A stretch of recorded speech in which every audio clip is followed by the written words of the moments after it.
Hello and welcome to Art in Isolation. I wish we'd thought of a better title, but it pretty well describes it.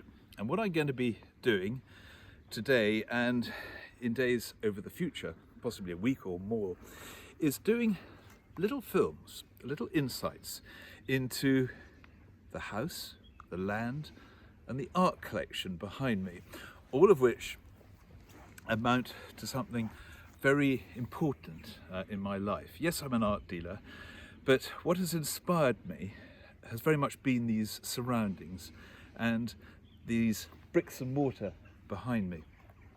And I want to start by telling you how we learnt about the history of this house. We bought it about 16, 17 years ago. And when we moved in, at that point, we had no idea who lived here prior to about 1945, when, and it was a black and white photograph of the man himself that revealed it, when we were told a guy called Carter Moss lived here. Carter, because he was the man who sort of drove the carts here and looked after the horses. And we know he had a horse called Blossom as well, because it was in the photograph. And wherever you look around here, or wherever you start digging, there's a chance that you will find something to do with Carter Moss, because he must have been here an awfully long time. And I can't tell you how many horseshoes like this I've discovered. Blossom must have had huge hooves. But being a very dissatisfied art dealer when it comes to moving into a house that doesn't have history or provenance, we then managed to find somebody in the village, a rather wonderful local historian who studied zoology at Oxford. She has, and had then particularly, a great aptitude for looking into documents and the history, not only of the village, but anything that you care to mention. And what she did over the course of a year was frankly amazing. She managed to establish who lived here in this house. And remember, up till this point, all we knew was that Carter Moss had lived here in the 1950s. She managed to find who lived here since 1573, about 20 different families. And each one she was able to give a name to. And bit by bit, therefore, the house began to come to life, because no longer was it just a rather beautiful, expressive, romantic, slightly tumble down, it had to be said then, edifice. But it was also a receptacle of people. This, incidentally, is I suppose what you'd describe rather grandly as the garden facade. It's the back of the house. But have a look at it. I mean, you can see particularly the lower story here of the central gable have those big carved stones. And I think that might well refer to an earlier house. And that's where it got really exciting, because Carol was able to tell us. And I remember so well, it was a weekend. She came to the house at about 11 o'clock on a Sunday, and she said, "I've got such exciting news for you. I've managed to establish that your house, sitting here, in which we're sitting now, was part of a manor, and that I've managed to trace it back, push it back to 1066, or rather a little bit thereafter, to the Domesday Book." And she'd been able to work out that this was once called, this area around here, not this particular house, this was built in about 1620, but this actual plot was the Manor of William. William was a knight in the service of William the Conqueror. And so a house which was lived in by Carter Moss and was slightly tumbling down, now suddenly became this fantastic sort of poem of many stanzas that took us right back 1,000 years to the beginning of modern history as we know it. And I also want to show you now, because I want to bring you in fact, to a painting which I think probably made all the difference for us when we came across it. And it added that dimension that sometimes art can do. And it involves walking through the kitchen door here. So this is the kitchen. And we spent an awful lot of time. And if you have a look at the fireplace over there, that's one of the lovely features of it. I think it's probably a late 15th, early 16th century fireplace. Another cupboard there that we discovered, which was a rather good example of what's called an aumbry, and that is a sort of early fridge. Cool air would come through these slats, these areas here. But it's the pictures, it's the art. And the warm-up act from what I'm about to show you is this. I say the warm-up act because this is a portrait of, well, perhaps you can recognise him, Charles I. You're in a house which is in fact a royalist home, because one of the families who lived here in the 17th century were called the Copes. And the Copes were not only sort of tangentially, in a sort of country sense, in the service of the king, but they were also active during the Civil War.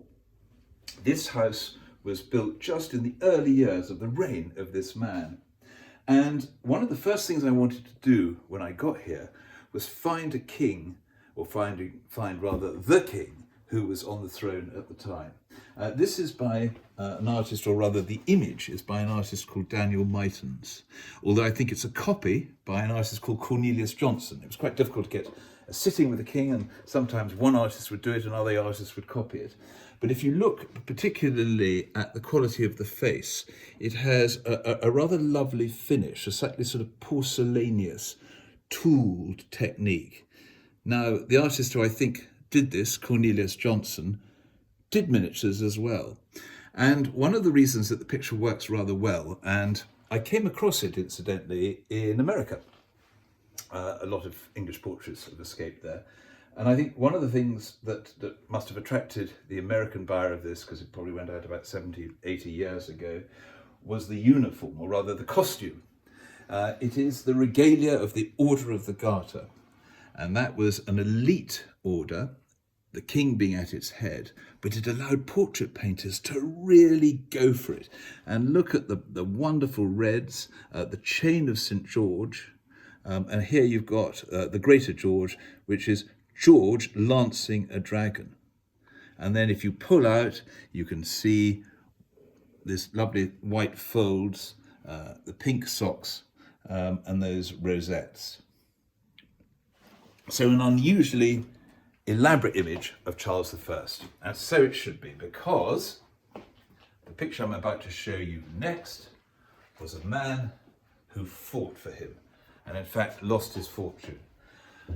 And this is a portrait of Colonel William Cope, who lived in this house. And one of the really amazing things that happened as we started doing the work here and getting excited about the history was that things began to happen. And my wife noticed this in an antique shop in London. It's a painting by an artist called Robert Walker. Now, Robert Walker had a particular portrait practice. He painted republicans mostly, but not all, because this is a royalist. That is, people who worked on Cromwell's side. And he was greatly influenced by Van Dyck, who had come and gone, but who had transformed British portraiture. But equally, this man was painting at a time when the overbearing puritanical culture, this is 1650s, this is during the interregnum, the protectorate, when Cromwell was leading the country. The whole atmosphere was one of severity, of puritanism. And so what you've got here, if you look at the face, is this lovely, warm, pulsating sense of realism, a feeling of drama. This is Colonel Cope, a royalist general, the man who lived in this house, looking at you from within this oval out at us in a sort of rather sort of poignant and dramatic way. But equally, he's at a time when you couldn't get away with an awful lot of elaboration. The theatres were closed. It was quite dumbed down during that period. And so you've got, actually rather wonderfully, the juxtaposition of that dramatically lit face, that feeling of human presence, and then a rather sort of aloof, almost clerical formality.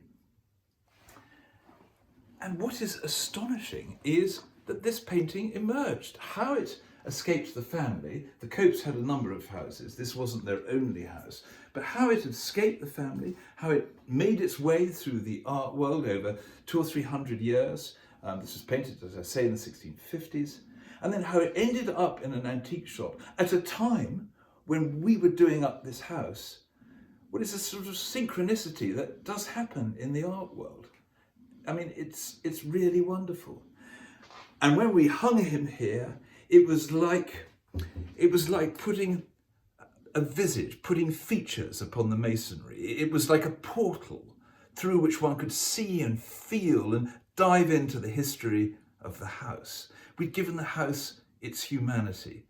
And this painting, done at a period during the Civil War, or just after the Civil War, but at a tough time, is also redolent of part of the history of the turbulent history that was around in the 17th century, through which this house sat stalwartly and later on came into our arms.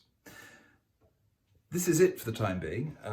Tomorrow I'm going to show you some more 17th century pictures that I've got in the house, but I wanted to first show you how a work of art, a painting like this, through its emergence, has given us not only so much pleasure, but in its interesting and distinct artistic way, has created a sort of pulsating energy around which the collection, which goes on for the next 200 or 300 years, establishes itself.